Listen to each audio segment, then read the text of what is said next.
Prapanchaya Shantaya Shri Shivanandaya Te Namaha Shri Vishnu Devanandaya Te Namaha Om Sarva Mangala Mangalye Shive Sarvata Sadike Sharanye Trambake Gauri Narayani Namostute Narayani Namostute Om Shanti Shanti Shanti Hari Om Tat Sat Om Namah Shivaya Swaminiji. Namah Shivaya. Can you please give me permission to record? I'm not sure I know how to give Yeah, I'll tell you exactly what you do. You go on the side and click on participants, and when the participants show up, you click against Arsha Vijnana Gurukulam, that's me, and then there is a blue button that says more or something, and there you can say permission to record. That's how you can give. Okay, I don't have permission to record. I can make you a co-host. I think that will give you permission. But then it may mess with the recording that you're already doing. Yeah. If you click Oh, there okay. I see on what you're more, saying. you can't do that. Okay, I don't see a permission to record on there. Under more, okay. Remove spotlight, make co-host. If you know, you have to click in the against the name of the person, and next there is more. There is no permission to record. It doesn't have that one on there. We can send Okay, you and this then recording though, Samini Ji. pardon me, you'll send me the recording. Certainly. Oh, even better. I don't That's have to even do better. anything at all. You don't have to worry about Wonderful. it. Hands free. Pardon me. Hands free for you. Yes, hands free. Very nice. Thank you. I'm going to spotlight you. There Thank you are. you. Om Namah Shivaya. Om Namah Shivaya.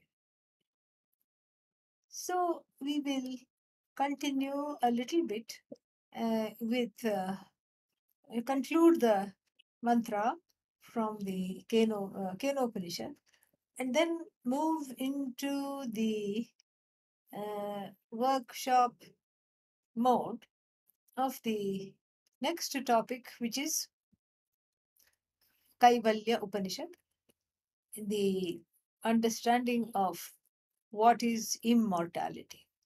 So, just to conclude, we have this human body. This is where we had left off. We have this wonderful human body whose main purpose it is to seek knowledge. That is its main purpose. There is no other purpose to be born a human, because all the other animals have the same functions as we do. So we may, they also eat, they also sleep, they also are subject to fear, they also reproduce, and there is no difference. The only separating factor between the human being and the animals is the ability to have this free will, which is used in pursuit of this knowledge. And so, therefore, this is something which is extremely important, and it is important because it's the difference between bondage and freedom, liberation and freedom, and it is the difference between feeling that one is mired in sorrow and fear, and one is mired in all kinds of all kinds of problems, and those problems are intolerable. Fear is intolerable, sorrow is intolerable, anxiety is intolerable. In fact, everything is intolerable. Anything that that one faces is actually intolerable. And the way to get out of this is through this knowledge, because it's not the question of doing. And this will take us to the next Upanishad and the next mantra. It's not a question of doing. It's a question of learning how to be. It's being. It's being who you already are. That is what it is. Because the separating factor between yourself and that infinity which the Kenopanishad is talking about is not time or space. It is ignorance. But still, there is the orientation. The human orientation is to keep on doing. That's, in a way, somebody said, there is a reason why we are not called human doing. We are called human being, because this is where we have to learn to be. And but the orientation is to do. So it's like the person. So there is a means ends problem. The means and the ends do not match. And so, what is the difference here? The means and the ends are, I want something, but the means that I am deploying to get it, there is a little bit of a, disconnect. It's like the person who keeps getting on the flight to go to New York and wonders why they end up in San Francisco each and every time. And this is the problem. That's because one is taking the wrong means, wrong flight. And so this is what has to change. This is what has to be understood, that the way to do this is through the understanding that I am not a small, I'm not a small person. I'm not, because of so many factors, I am in fact one with the cause, and I am not, as odd as I feel, I'm in fact God. This is what one has to understand. How is one going to manufacture this knowledge through action? It is not possible. So, therefore, the Kenopanishad says, Ihaiva ched avedit. In this body, when one understands this, then the life is worth living, because there is freedom. There is freedom from sorrow and freedom from pain, and the reason why this body was given, that reason has been fulfilled. The body is given as a tool for liberation. This is an instrument for liberation from the notion that one is bound. And since it's a notional problem, and therefore the knowledge, Atma Jnanam, self-knowledge, etc., etc. And so that is the reason why this is the reason how one is free. Then that is one thing. And so the one who gains this knowledge, bhuteshu vichitya dhiraha. What is this knowledge is given in this wonderful expression, bhuteshu vichitya. Vichitya means having discerned. Having discerned what? Bhuteshu in all beings. Discern what? That the same I inhabits all beings is the truth of the entire gamut of jivas, individuals, and sentient and insentient things in the universe. Because we were already told earlier what makes this body, what powers this body, what powers this mind, what powers the senses, what powers my speech, etc., is that force, is that sentience which is the cause of the universe. And then here, if that same sentience, if that same indweller powers my body, then it is just an extension of this understanding to say it must be powering your body and your body and your body and everybody's body. That is what it is. So the I in me is the I in you, is the I in he, is the I in she, and that I is Ishvara. That I is what is called God. So God is not an object, it is in fact the truth of the entire universe of all names and forms. And I like to think of it as some kind of a sweet which we make in most cultures. We have something that we fill to fill something. So first there is the dough, like we make this in the for Ganesha's birthday, which just passed. And so you make this dough, you roll out the dough, and then you put a sweet filling, and either you steam it or fry it or something like that, or bake it, especially if it's some kind of an eclair or something like that in the West, or some dumpling, in the Eastern world. And so, like this, so the filling here is Bhagavan, is Ishvara, is God. And then various shapes of dough are the individual jivas, you know. bags of flesh and bones, and flesh, blood, bones, all these things. And that is what, so the filling is in fact called Purna in India. And then our prayer is all about Purnata, Purnatvam, wholeness, fullness. And in fact, even the Indian sweets are Vedantic in nature, because there is the filling, and then as children we used to get rid of the skin and only eat the filling. We used to hide and do that, because if the elders saw us, then they would they would scold, and they would say, "What are you doing? This is not how you are supposed to eat this." And so this is exactly how we would do this, because that fullness is what attracts. It's not the dough, it's not the covering that attracts, it's the fullness that attracts. And so when the person, the dhira, means of the one who has steadfast nature, and who is using the buddhi, who's using their who's using their brains to understand this. So that person, amritaha, these people gain this knowledge, and are amritaha bhavanti, means they become immortal. They are no longer mortal, or they are no longer subject to finitude. And this must not be interpreted obviously on the level of the body. So it is not that one seeks this knowledge in order to go on living forever in this particular form. One understands that I have transcended the notion that I'm just the sum total of the body and the mind, and this body mind complex. I'm not. I'm much more than that. I'm life without boundaries. I'm sentience without borders. And I am the tree. I shine as the sun. I am the sea. This is the whole idea. It is called Sarvatma Bhava, and that is what is in common parlance called enlightenment, self-knowledge, etc. This is what it is. And as a result of this, the whole attitude towards seeing, interacting with the universe changes. People have an idea, a wrong idea, that Vedanta makes you aloof and disengaged, and you become all, I don't know what, how you have a holier than thou attitude, and you can't mingle with other people. It is all nonsense.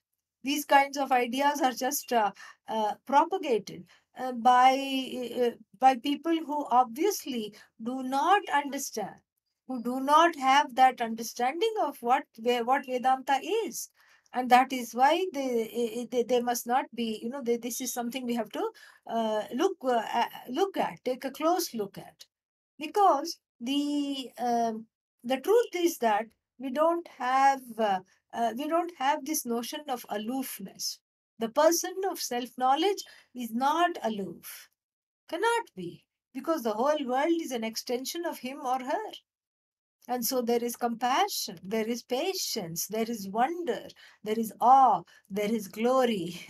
And in that glory, which is really the glory of the self, one just revels in that glory. So when one is very much connected, and but one is not attached, that's the difference. There is a connection, but there is no attachment.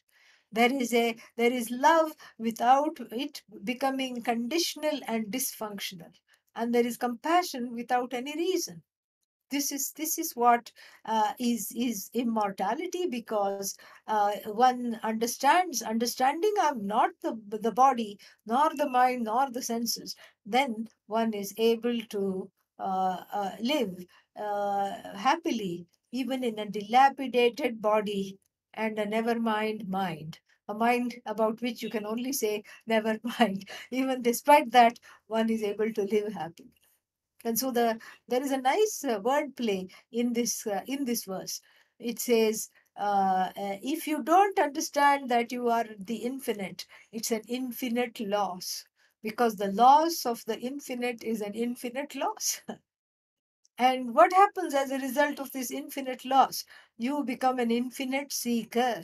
Oh, but isn't that a good thing? No, because if you become an infinite seeker, that means you're seeking all the time. That means you don't find what you want. It's better to be the seeker of the infinite than an infinite seeker. If you are the seeker of the infinite, then your quest is finite. But if you are an infinite seeker, then you keep on seeking life after life of a life, life after life, and one is frustrated. So this is the essence of this mantra that we just studied in the Kenopanishad. Now, I switch into another Upanishad, Kaivalya Upanishad. Very interesting. Kaivalya is an abstract noun of the word Kevala.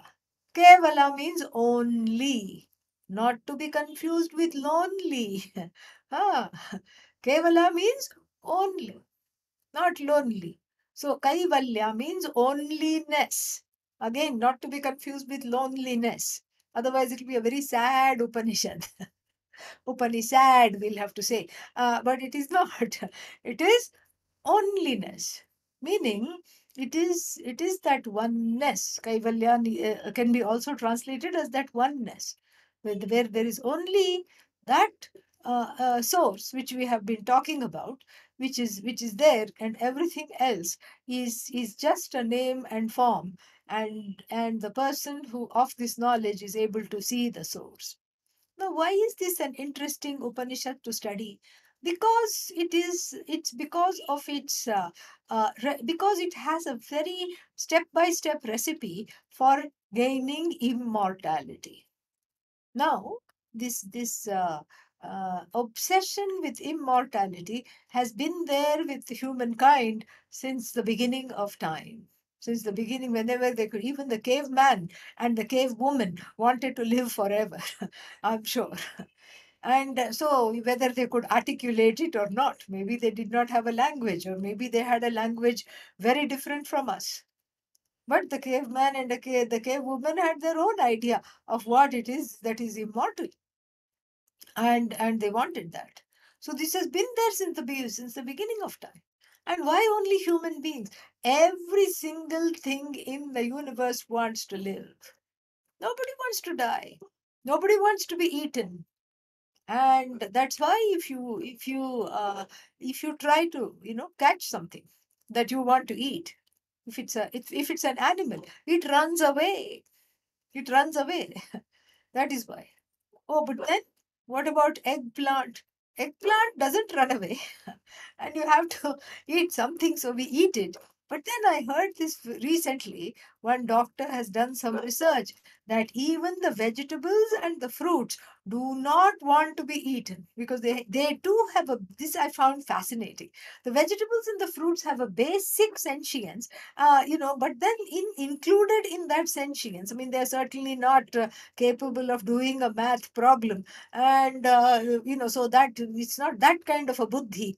They know how to save themselves from predators, and they have bright colors for, like flowers, fruits, vegetables, bright colors for attracting insects and reproduction and pollen and all that. And so, but then they are far more intelligent than first thought. Apparently, the vegetables and fruits, certain ones more so than others, do not wish to be eaten. So when they are picked or cut from the tree, they continue to live for some time, as we know, because when we can keep it in the fridge and all these things. But then what do? They don't, they continue to live all right, but they are not, they don't want to be eaten. So they secrete some kind of a thing, even though it doesn't kill the person who eats them, it makes them bloated, gaseous, kind of sick, etc. So we see this very directly with cruciferous vegetables. They're very gassy. And we see this with lentils and certain other things. So there is this doctor, what was his name? Dr. Gundry or somebody like that, who has done this research. So every being, even the vegetables that cannot run away when you harvest them, do not wish to be killed, want to continue living, want to not stop living at all. They want to continue being. And so this is a problem. Yeah, because this is because what one thinks is that I am as good as this body. And so that's why it's a problem. The desire to continue to be is not a problem, but the fact that I think I am the body is the problem, because the desire to be infinite, and at the same time I'm stuck in this body which is aging as we speak, and the mind, which as I said, the only thing that can be best said is never mind. This kind of a mind, this kind of a body, and I want to become infinite. This obsession has been there from the beginning of time. So everybody has been researching on immortality, has been researching on the various ways to make the finite infinite. This is the crux of the this is what powers most of scientific research. How to make something last longer and longer and longer, how to make it become quote unquote immortal. And we see this in the field of medicine.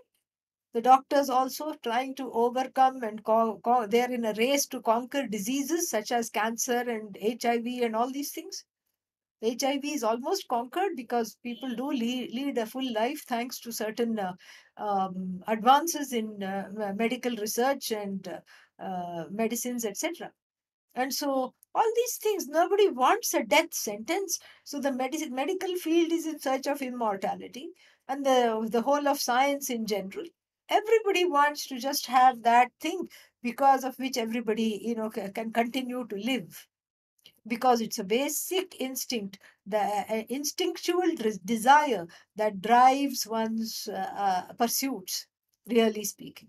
It drives one's pursuits. And so therefore this is what this is what the truth of the matter is.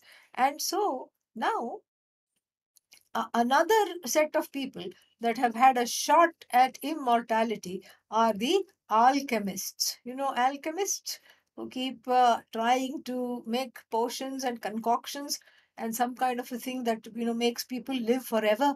And even in Ayurveda there is all these thing kaya kalpa, some kind of hidden potions whose recipe is no longer known. It has become obsolete, or it has gone out of, it has become kind of extinct. And but then these alchemists are very interesting, because the alchemists, they have this thing called a philosopher's stone, and with that they touch and everything they turns it into gold. So gold has some kind of a mm, composition which makes it averse to time. And so they were thinking that if we can do this to our own bodies, somehow use this philosopher's stone to make certain parts of the body into it to resonate with the same frequency as gold, then it was thought that we could live forever. And from there we go to the spiritual realm, especially of the East, Vedanta. There's a very interesting connection between the philosopher's stone and the guru in Vedanta. That's why I saved this alchemy for the last. So the philosopher's stone is called sparshamani. Sparshamani means that which touches and makes everything, golden, with a golden hue, meaning makes it last forever. And so and then here the guru in the teacher in Vedanta also makes the student immortal. Very, very interesting connection here. So the guru is compared to the philosopher's stone. And how is the guru compared to the philosopher's stone? Much more favorably than the philosopher's stone. The so-called philosopher's stone, the authors of Vedanta, many poets argue, there are 2 or 3 poets like this, who argue that the philosopher's stone can only turn things into gold, but can never touch something and make it into another philosopher's stone. It can never reproduce another philosopher's stone. That's why the philosopher's stone is so rare. And how to find that and how to make that stone was a very dearly guarded secret. How to make that was all not understood at all. and it was guarded, and people have been killed over it. It was that much secret. But here, who is this guru? The guru is not only understood this immortality, but makes the student also who studies under the guru not only immortal, but have the capacity to carry this lineage of teaching about immortality, which is very, very, very beautiful.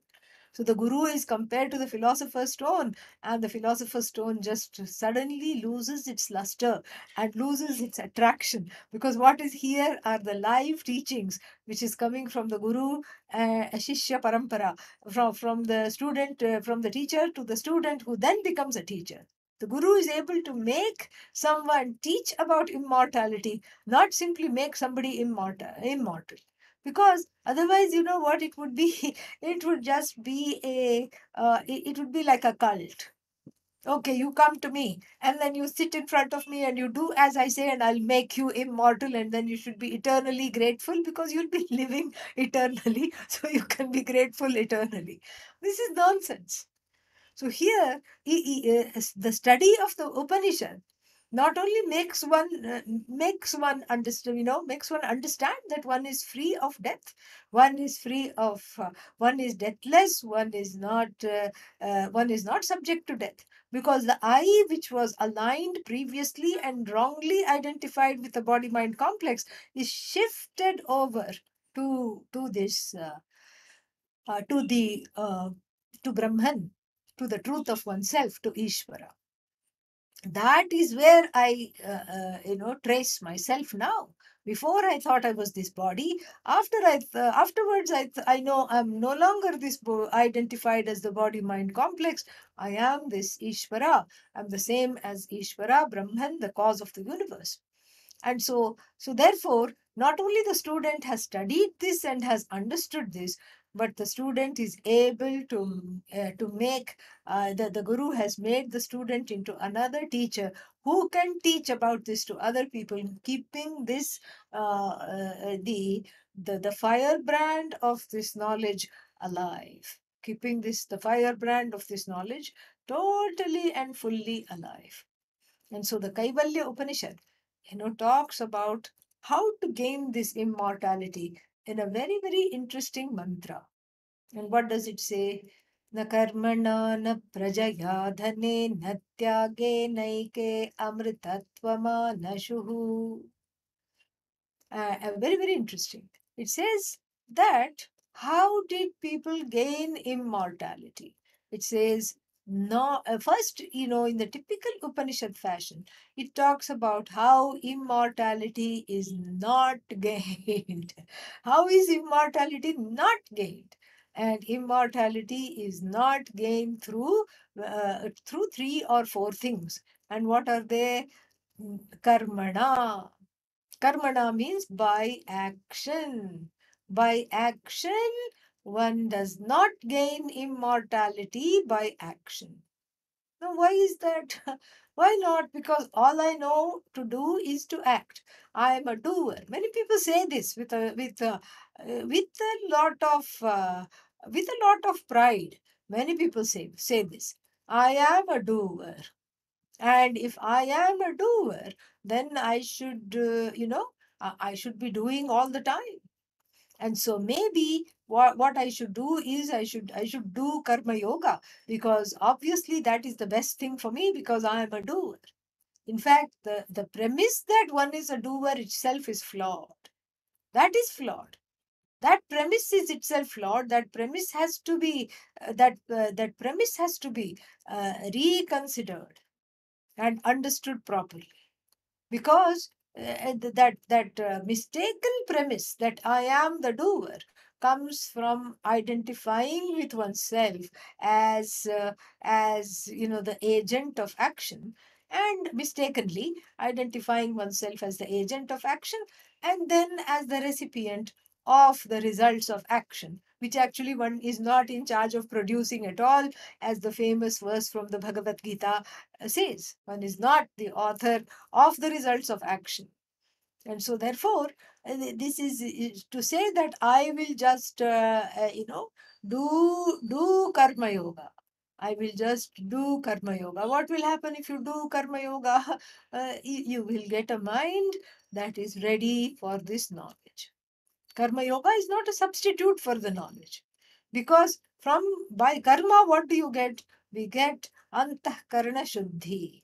By seva and karma yoga, you get a mind that is fit to gain this knowledge. You get a mind that is calm. You get a mind that has the ability to stay focused. You get a mind that is not judgmental. You get a mind that has overcome the force of very strong prejudices and preferences. You get a mind, in other words, which is present, and that is what that is what is needed. I was going to share the mantra with you, but I can't do this because it says screen sharing is not allowed for the participant. Okay, so it doesn't matter. I will just chant it and then do that. Is there any way, Swamiji, you can give me screen sharing? Make me co-host, perhaps that might help.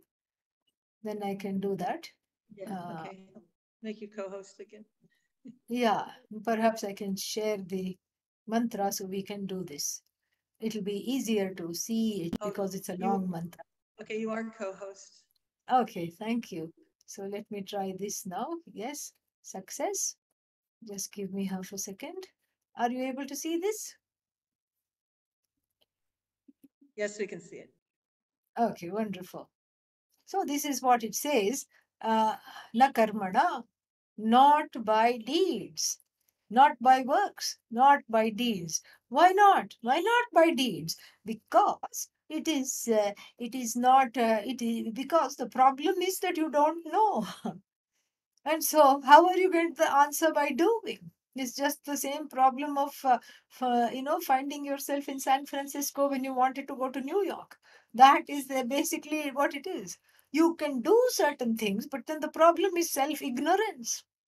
And so, for self ignorance, if you take a shower, you'll have more friends as a result, but you're not going to, if you regularly take a shower, you'll be very pleasant and people will want to be friends with you, but it's not going to make you, it's not going to make you understand that you are not subject to death. Just not a possibility.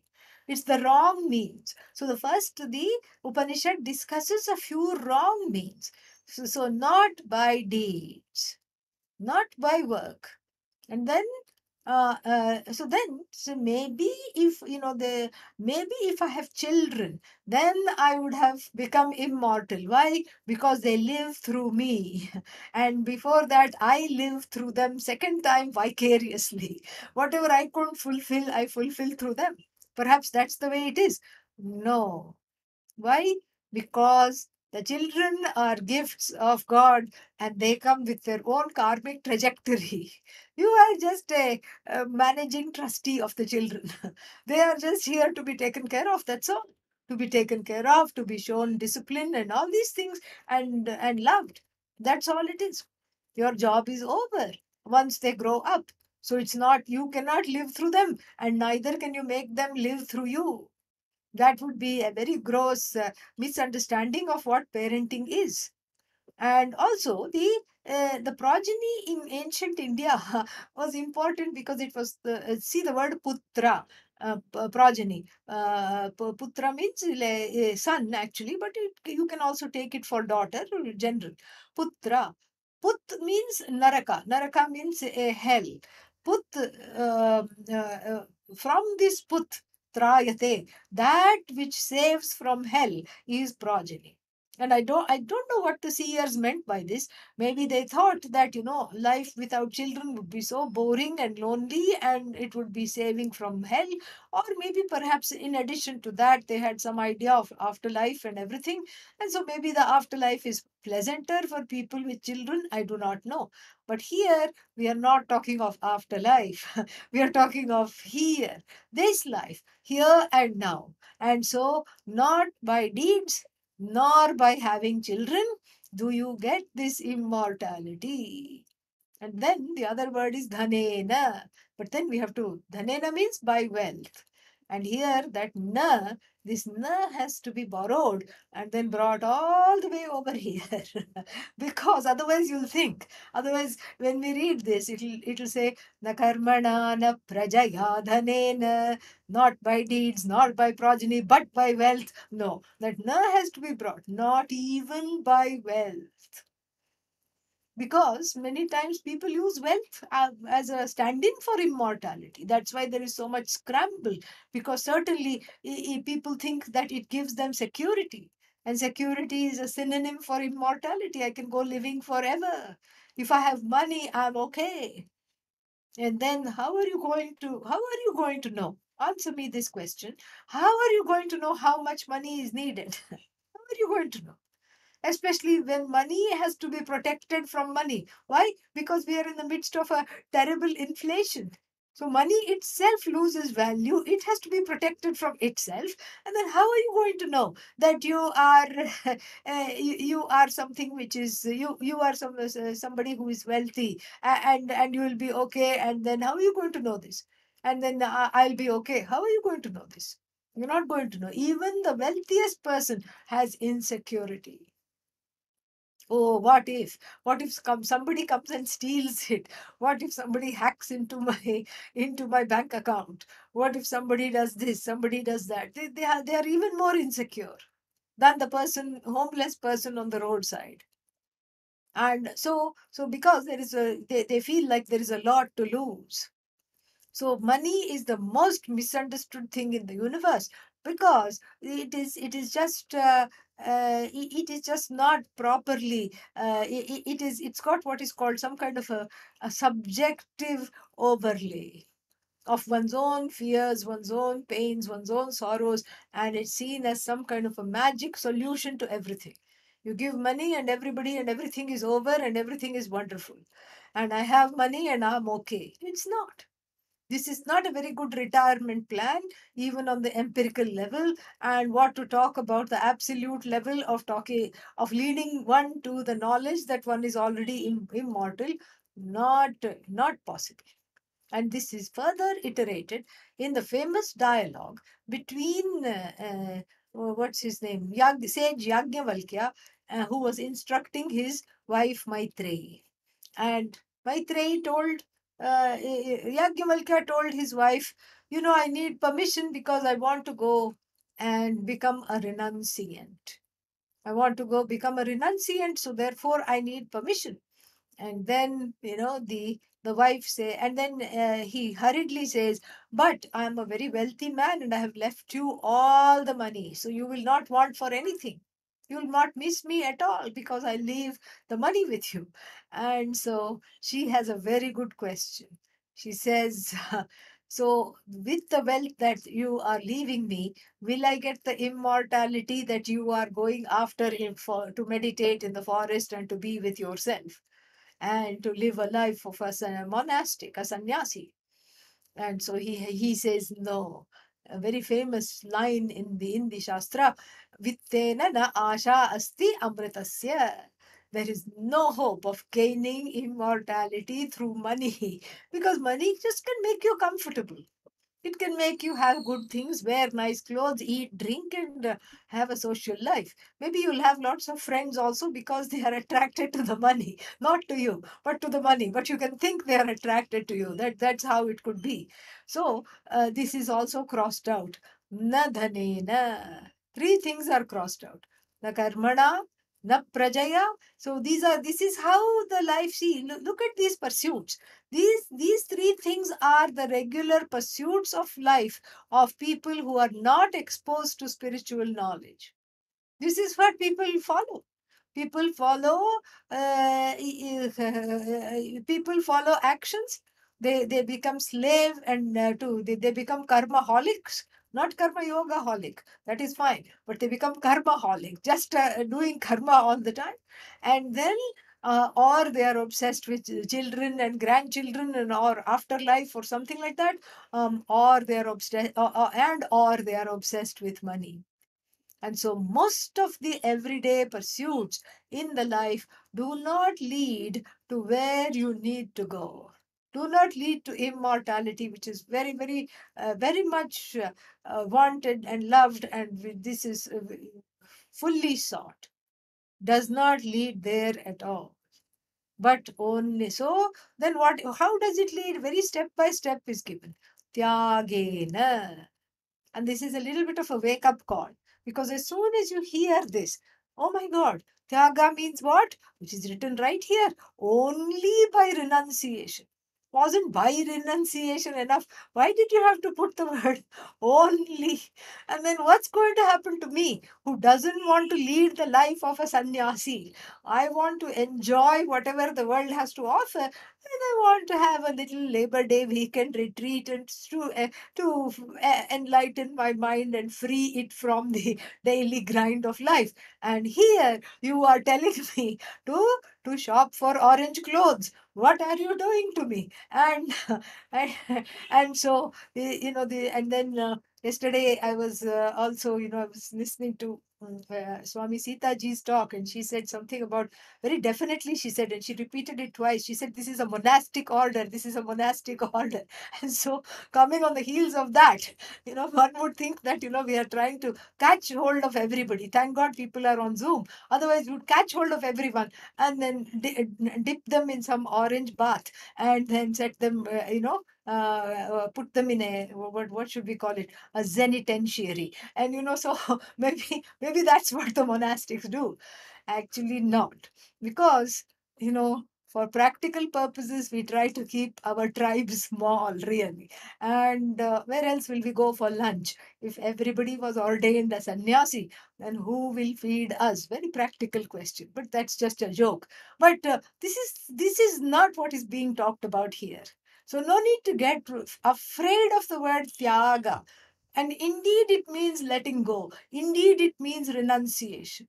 But there is a great difference between renunciation as a lifestyle and renunciation of the addiction to action and the addiction to the notion that one is an actor.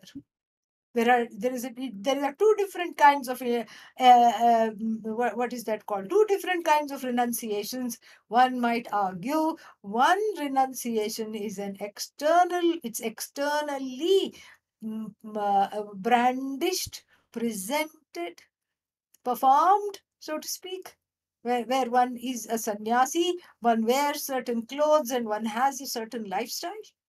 And then that is just an external manifestation of what the sannyasi stands for, which is the second kind of renunciation, which is internal renunciation.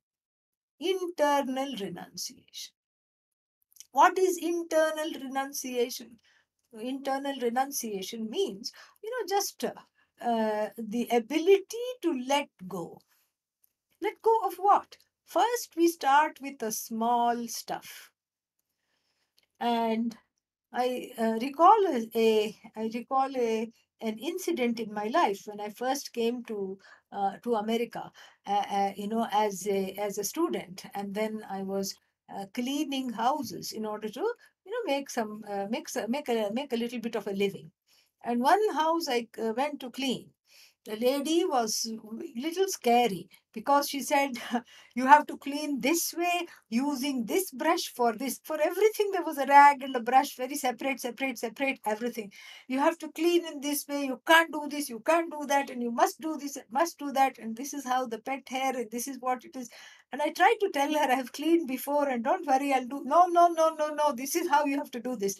And so the first day she watched me and criticizing the whole time. And then I just thought I'll not go back. But then I went back the next time.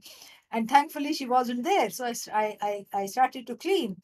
And then when I went to her bedroom to clean it, by the bedside there was a table. There was a book.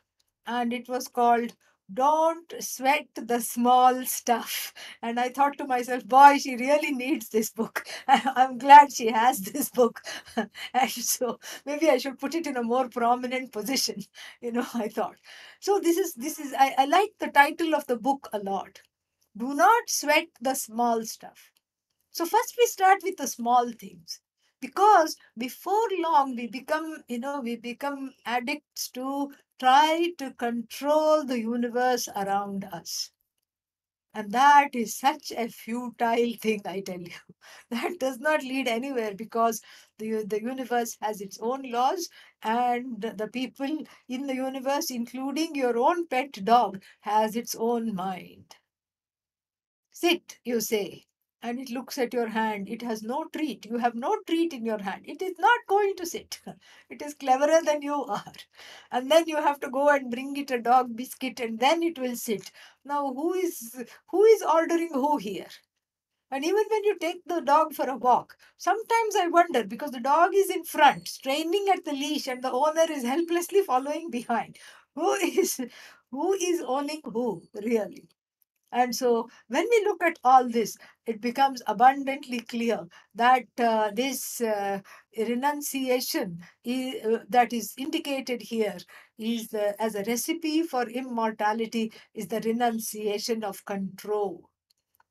Because the truth is, there is nothing to control except perhaps, not even one's own anger, because that also you don't know how it comes. That's why we have a new term, a terminology, anger management. We don't say anger control anymore. So that is the modern advances of psychology, anger management. And so here is the problem.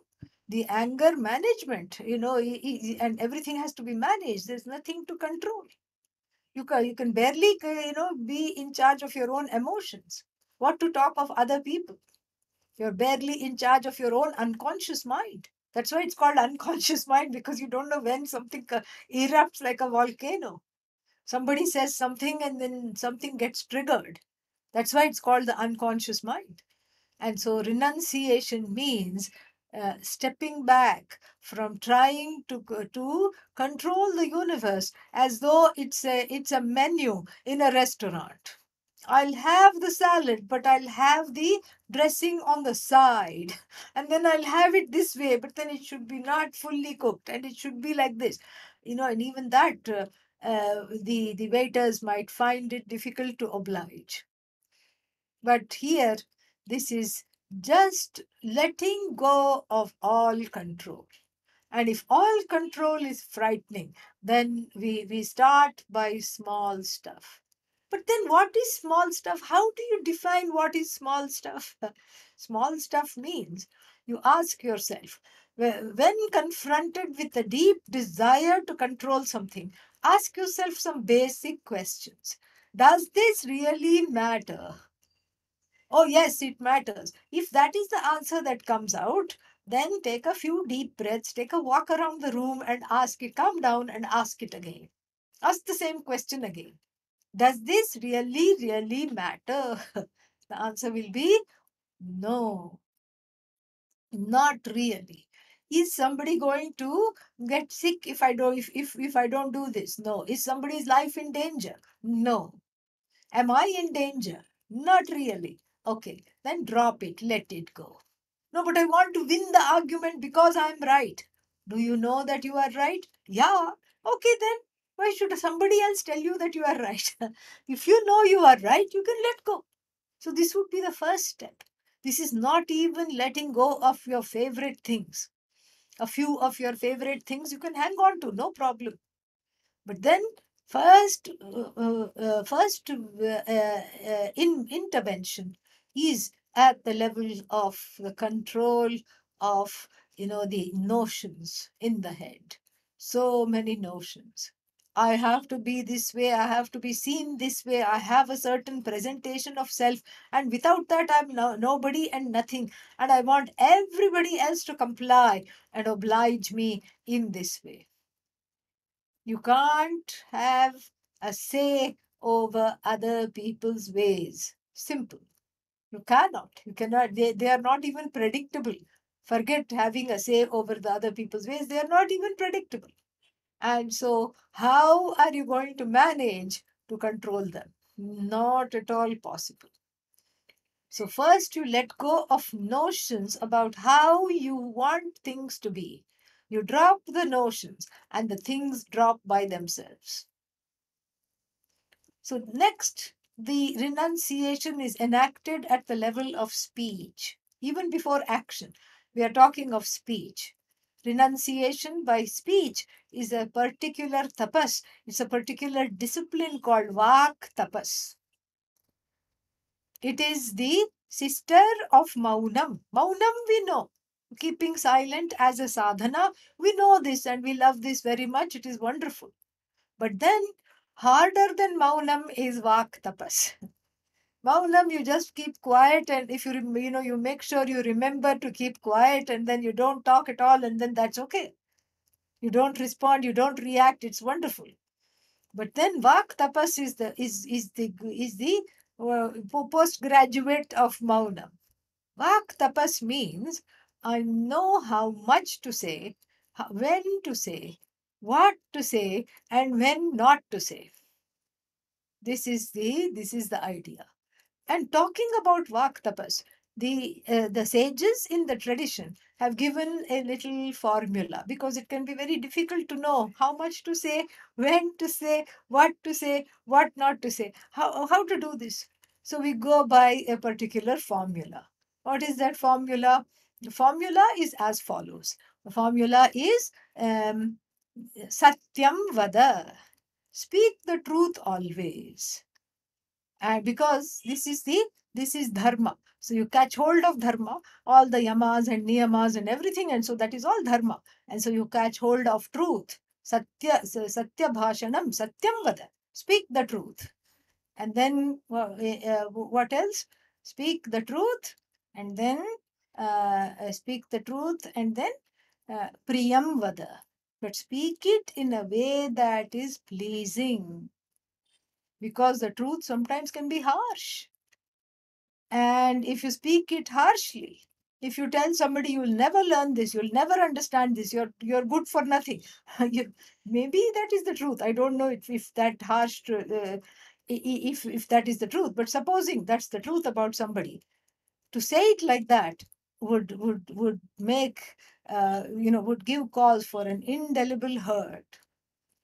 So you don't say it like that. Satyam vada, priyam vada. Priyam vada. Say it sweetly, say it softly, say it nicely in a way that is palatable. Take the time to think how to say this. Even if you have harsh words, renounce them. Then the last maxim of Vak Tapas is apriyam api satyam navada. If the truth is difficult to swallow, better to keep quiet. Better to keep quiet. So if you want to, if you want to say to somebody, yes, this was your fault, I saw what you did, I saw what you said to the other person, and you shouldn't have done that, and it's going to make this person crumple, and you don't know how else to say this, you don't know how to sugarcoat it, you don't know how to say it sweetly, better to not say it at all. In fact, forget immortality. This will help.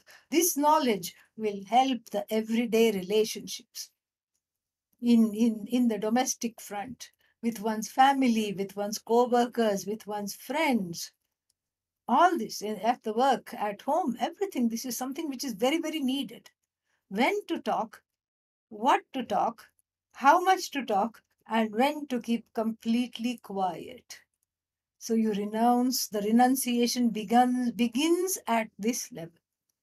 Then, then we have the renunciation, mental renunciation. So first we talked about notional renunciation, the ahankara renunciation, in the sense that the ego is having the idea that it has to be a certain way. You renounce that. Then we talked of then we have been speaking about the renunciation, verbal renunciation. Now we are going to talk about mental renunciation. Mental renunciation is also a very important form of renunciation. Not to, slowly we flex the muscles, we practice. And the mental renunciation is talked about a lot in the Bhagavad Gita.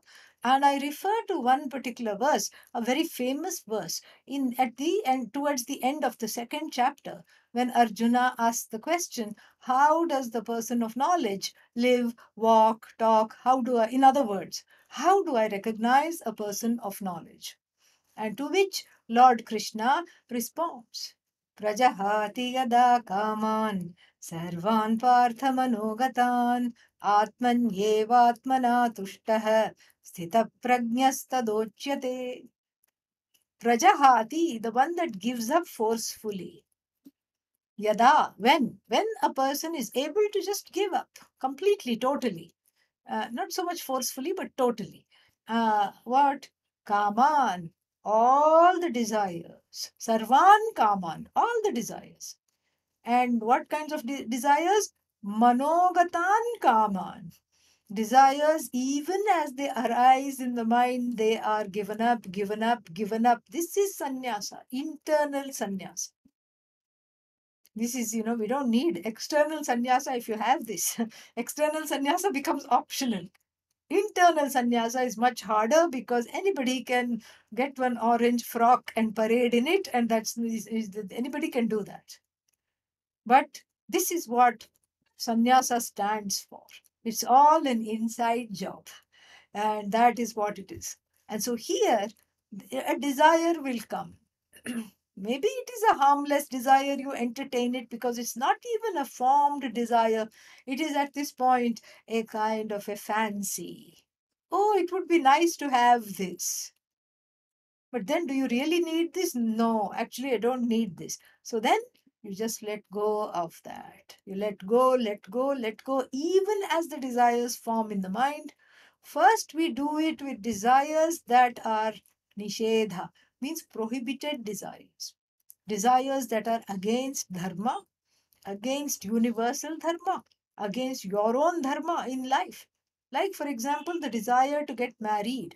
No problem. It's a wonderful desire. No problem at all with the desire to get married. It's not against the general dharma. But then, supposing the person who is wanting to get married has made a vow to be a brahmachari in a monastery and is studying to do that. And so, for that person, that desire is not appropriate right now. And so, this is what we are talking about. So, swadharma, so even at the personal level, like for example, the diabetic wants to have a laddu. Laddu means a ball of calories. Okay, so the diabetic wants to have a sweet ball of calories, and there is nothing wrong. It's not that the person has stolen the laddu. The laddu is available, and in fact, it is there on a plate, and all the person has to do is eat it. But for that person, this desire is not appropriate for the sake of health, for the sake of so many things. And so, like this, one sifts the desire. One takes a little sifter and sifts the desire in the mind. And first, you give up those desires that are illegal, immoral, and too much. And those that have too many calories. To give up those desires, the rest will follow. The rest will follow. So first we give up those that do not belong in the mind at all. And so the more one entertains them, and what happens is that the more force they have, they gain balam. Balam means strength. They gain strength the more they are entertained. And so we stop entertaining them completely. You stop entertaining them. You don't entertain them at all. You just let go. So this is at the level of the mind. Then finally we come to the level of action. Then it's a piece of cake. It's so easy. Because if here at the level of the ahankara, the notions and the speech, and then what does we talk about, the mind, if that is taken care of, then you learn to just sit and be instead of trying to intervene in every situation. And that intervention may not be welcome. And it may not be welcome because maybe somebody else wants to do it a certain other way. Oh, but they're not doing it. Maybe given the time, given the space, they will do it.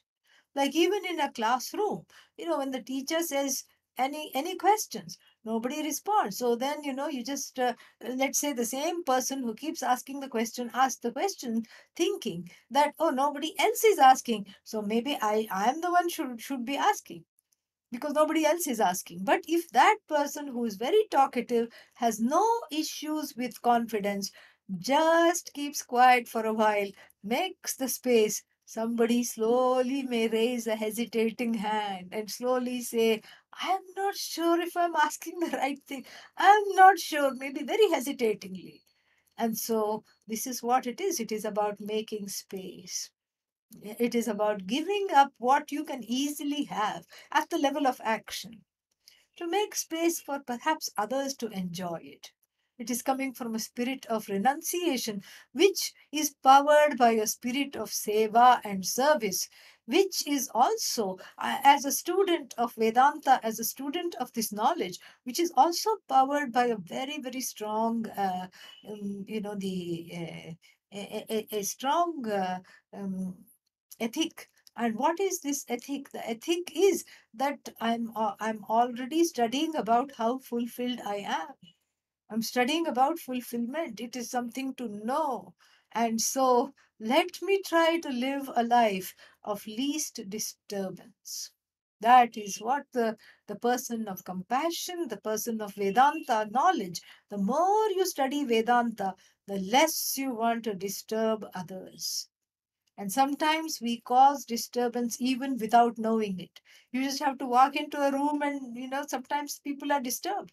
Oh, so does that mean I don't walk at all? No, certain things are inevitable. You have to do things to fill your tummy. You have to go to work and you can't stop going to work because you feel people are disturbed by you. That's not the idea, but we reduce the disturbance. One example I can give from Swami Dayananda ji's life, and he used to go to he used to go to travel so many places. And he would be wearing orange, fully in orange, with the head covered like this. And then, everybody would stop and stare. And he knew he was causing some disturbance. And then what would he do? When he was flying, usually he would always take the first seat. As soon as he came into the plane, he would choose the by the window, so that he would quickly sit down, so that nobody had to deal with him, and so that nobody had to worry about why he's dressed like this. Barely would even people see him. He would not be in the aisle trying to find his row and his seat. He would just sit in the first seat that was there in the in the plane, so that it would cause the least disturbance. I really learnt a lot from that. And so this is something that is advised for swamis, definitely, to lead a life of least disturbance. You don't leave we talk about carbon footprint, but here it's what should I say, it's a karmic footprint. We reduce our karmic footprint, not the carbon footprint is very important to reduce, but here you reduce the karmic footprint by by not making yourself so out there and visible and wanting all the accolades and wanting to be seen, wanting to be noticed, wanting to be heard, wanting this, wanting that. No, you get to the place of being fulfilled enough so that you can let go and let somebody else do things. This is kayena kayena tyaga, physical, or physical renunciation at the level of the body, at the level of action. How to renounce? This is how it is. Just let go. And in fact, in the Brahma Sutras, the person of renunciation is seen as a dropout. And here in the West, we think the dropout is somebody there is a pejorative sense, a very bad meaning of the word dropout. But here it is not so at all. There is no drop. The dropout is revered, because when everybody is grabbing on to something, money, works, progeny, whatever it is, some pursuit, and the internal sannyasi just stands behind and just watches. That is the idea. But here there is a catch 22. Until I gain this knowledge, I cannot renounce. And until I renounce a little bit, I cannot gain the knowledge. And so that is because of this catch 22. We have to practice a bit. We have to practice a bit. We have to let go and see what it is like. And suddenly you will find that, in fact, the less you want something, the more you will get it. The less when you train yourself to need less respect, then you become somebody who doesn't need to be reckoned with. Nobody is walking on eggshells around you. You become somebody who is just so fulfilled. They will respect you automatically. When you drop out by choice, not because you know, what is that adage? The grapes are sour. The fox who left the pursuit of the grapes because they were, he said, he convinced himself that they were sour. Not that sour grape mentality. But when one willingly lets go, then whatever you let go of comes back. This is the truth of the universe. Whatever you want badly never happens. When you stop wanting it, you get double helping. And so, oh, so can I pretend to not want it? It doesn't work. The universe doesn't work that way. You really literally have to let go of it. And the more one lets go, the more one grows. And this growth is what is needed to understand that one is already whole. One becomes ready for this knowledge. So through renunciation, which is a very important marker and a precursor for knowledge, a prerequisite for this knowledge, this is how the people grew, and this is how the people gained immortality. AK means a few. It doesn't mean some here, it's a few. Ones. We have the plural noun, ones. A few ones. A few ones gained this. Amritatvam, a few gained immortality. Anashuhu, anashire, attained immortality. Doesn't mean that they went to heaven. It doesn't mean that they continue to live in this body forever. It just means that they let go. They renounce the idea through knowledge that they are the body, that they were the body. They no longer identify as the body. Therefore, that consciousness, which is me, which is Ishvara, that never comes to an end. Therefore, I am immortal. Let anything happen to the body. The I is not affected, the Bhagavad Gita tells us. And so there is no rebirth also, because the reason for which the birth is taken has been fulfilled. So this is how some people gained immortality. And what this immortality is defined here, Parena Nakam. You thought heaven is the only place to go, but then this is higher than heaven, beyond heaven. Where is this beyond heaven? Right here, in the truth of oneself, in one's heart. Where is this heaven? Nihitam guhayam, situated in the heart, in the cave of the heart. You see, the heart is likened to a cave because previously it was filled with ignorance. There are stalactites of despair and stalagmites of hopelessness, bats of doubt, and the mold of the sorrow, and all these things are there. This is a cave, a scary place, a dark place, an ignorant place. It is not lit up. I don't know the truth of myself. So the heart, which is the when we say, are you here? You say, yes, I am. And in most cultures and languages, without even needing to use a language, one pats oneself here in the heart region. So that's why it says in the center, in where that I becomes clear, where that I obtains, where I know I am, in that same place, in that buddhi, in that heart, there is a heaven that shines, which is what is that heaven? It is the cave that is not lit, where one feels very lonely going through such a cave, and there are little abysses and ditches and then wild animals, all these things, and you call out, oh God, where are you? I miss you, I want you, where are you? What is going on? Why am I so lonely? And then you study the Upanishad. The Upanishad becomes a lamp of knowledge. and you take the help of the vision of the Upanishad, which is the lamp of knowledge, and you light up this cave. And when you light up the cave, that Lord of the heart is sitting right there. The goddess is right there. Everything is right there, right there, right there, right there, right there. And so that indweller is right there. It was not recognized for want of this light of the Upanishad. And what is this Upanishad? An Upanishad that makes that is a journey from loneliness to onliness. That is this Upanishad.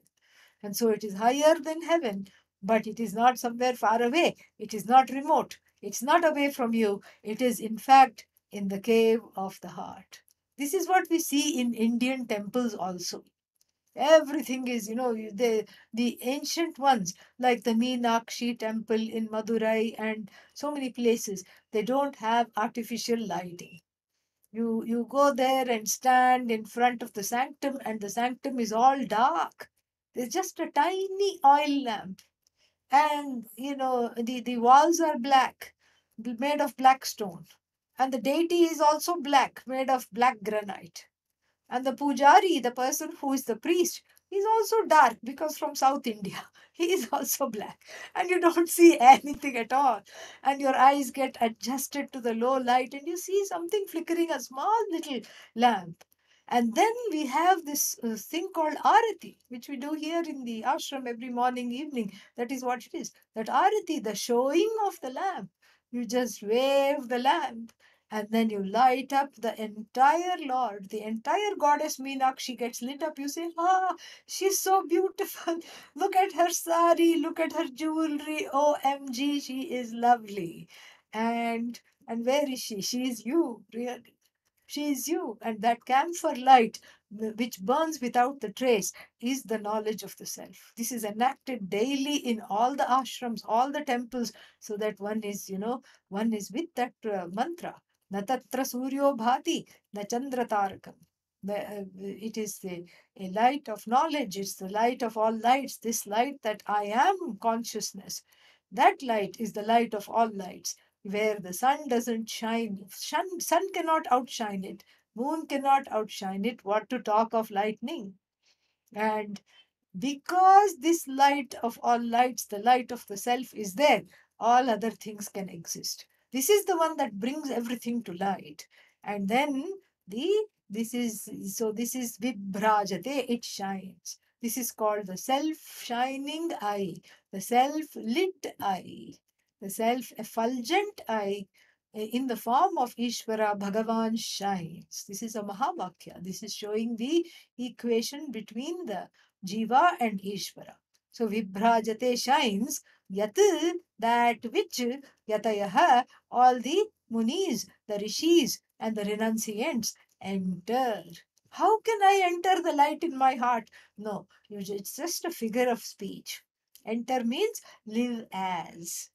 They live as that light. They live with that light. Maybe with even there is a slight duality, they live as that light. They don't really do anything else because they are just reveling in the glory. That is the immortality. And then that also happens to be, the best retirement plan.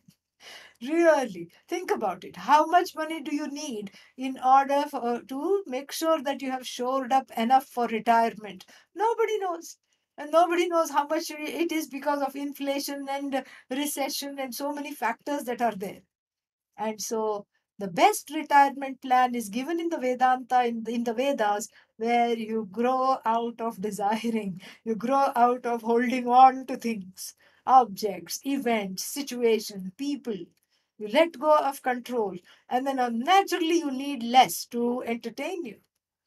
And so you need less and less. And so therefore what? So therefore it's the best retirement plan because you never have to worry about how much money I need because your needs are so few. And this is the way to go. This is how one gains this knowledge. A very beautiful step by step mantra. So this cave of the heart, which when one was in ignorance, was a very difficult place. That's why one cannot spend time with oneself. It is very scary to sit alone because all the fears, the wild animals in this cave come out. All the snakes and the big cats and everything comes out, and it's very scary. But then, when you shine the light, you see that you are not alone. That Bhagavan is right there as the indweller, the master of this body, mind, sense complex. And identifying with this Bhagavan with the help of knowledge, one is freed. For which this renunciation becomes very, very important. It's an important key to gaining this vision that I am already free. I am already what I want to be. Om Tat Sat. I'll stop here and take some questions. If there are any questions, anything you want to talk about, any doubts, you can please let me know. There are two ways to do that. You can unmute yourself and talk, or you can type in the chat pod. That is also okay. I'm going to ask if there's anyone in the ashram that has a. Please repeat that. I'm asking if anyone here in the ashram has a question. Anyone here? Yes, yes. Yes, please.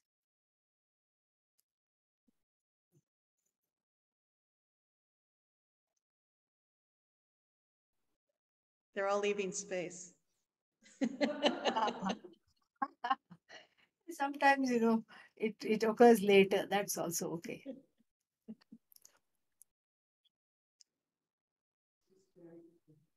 The comments are very, very clear. They're enjoying it very much. I'm glad. I'm happy that if it is useful, that is all what we want. Thank you very much. Thank you to Swami Sitaji. Thank you to all of you for inviting me. And I hope to be with you in Thanksgiving. That is the Yes. hope. Yes. Yeah. In person, not online. Yes. I was going to say that we look forward very much to seeing you here in person. Yes, yes. I have booked the ticket. So that is one thing out of the way. So yeah, please tell Swami Sitaji that I have booked the ticket. Okay. Very good. We look forward to seeing you here. Thank you so much for your kind words. I just have one question. It's Yes. Where was that? Oh, I should say which edition or which translation was were you showing? It was not from a text. It's our own translation. Oh, it's your own translation. Okay. Yeah. Yeah. Okay. Explains why not. I'd like to see. Yeah. Okay. Thank you. Oh. Aminiji, can I ask a question? Sure. Please ask. Yes.